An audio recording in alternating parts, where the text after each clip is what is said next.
Ұшықтау тамақтан, желден, иістен ұшынған адамдарды ұшықтау деген ол ертеден келе жатқан емдеу мен ырымның бір түрі.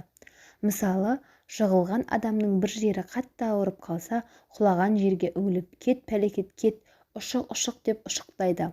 Астан ұшынған адамды күн батар алдында мен ұшынған жоқпын, жер ұшынды деп жерге 2-3 рет шығып ұшықтап артына қаратпай үйге келіп жылы орап тастайды. Көз тигенге сұқ деп, тіл тигенде тіфә деп ұшықтайды. Ұшықтың бірнеше түрі бар. Су ұшық, бел ұшық және жер ұшық деп жатамыз. Мысалы, суға тұз я болмаса, қалампырды тіпті болмай бара жатса, бір уыс топырақ салып жіберіп ұшықтауды су ұшық дейді. Ұшынған адамның арт жағынан келіп, мұздай суды үстіне не бетіне шашып жібереді. Бойы дір ете алған адамның ішіне түскен ұшығы жазылады. Бел ұшықта күректің темір ұшы немесе күл тартқыш, әтешкір секілді заттардың кей шоғына қыздырады. Ұшынған адамды құбылаға қаратып отырғызып, дұға оқылып, қызып тұрған темірге су себіледі. Быж еткен судың майды тамшылары шашырағанда тұла бойы түгел тітіркенген адамның ұшығы ғана емес, бойындағы үрей, шошыну, стресс, сенімсіздік, күйгелектік сол заматта жойылады дейді. Оның түн ұйқысы қашқан жандарға да көмегі керемет. Бұл адамның санасын сілкіндіру, ояту дейді емшілер. Жер ұшық атам заманнан келе жатқан ем. Жер ұшығы жермен кет, күн ұшығы күнмен кет, бәле-жаланың бәрі осымен кет деп жер ананың құшағына аунату арқылы берілетін ұшықтаудың түрі екен. Ол еңсесін зіл басып, ештеңеге зауқы соқпай, өмірге қызығушылығы болмаған, ұзаққа созылған аурудан әбден әлсіреп шаршаған жандарға да жасалады екен.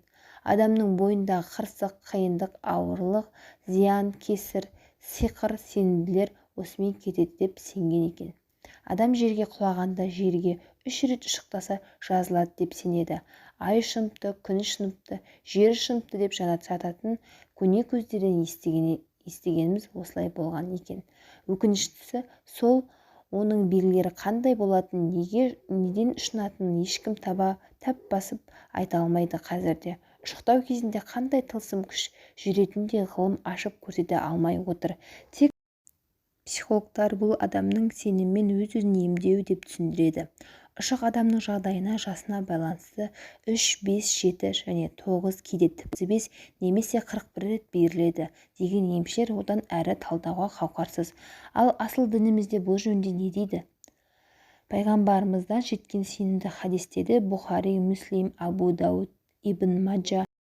Қашан бір адамның бойында бір дерт немесе жарақат болса, сұқ саусағын көрші жерге қойып, Алланың атымен бисмиллах, біздің бір уыс топырағымыз бен кейбіреуіміздің сілекейіміз бен біздің сырқаттарымыздың Раббымыздың қалауымен шипа табады деген деп Суфиян Табиғин сұқ саусағын жерге қойған.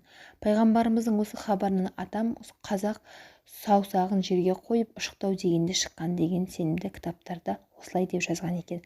Сонымен қатар адамзаттың асылы пайғамбарымыздың Мұхаммед саллаллаху алейхи уассалам әр адамның туған топырағы дертіне шипа болады дегенді айтқан дегенде сөз бар.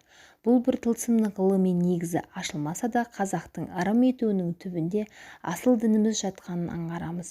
Сөзіміздің соңында қажылыққа барған бір ғұламаның дертке шалдығып, одан жазылмай ұзақ жатып қалып, ем жүрмегендіктен туған жерінің топырағын алдырып, ұшықтап жазылғанын естеріңізге салғым келеді.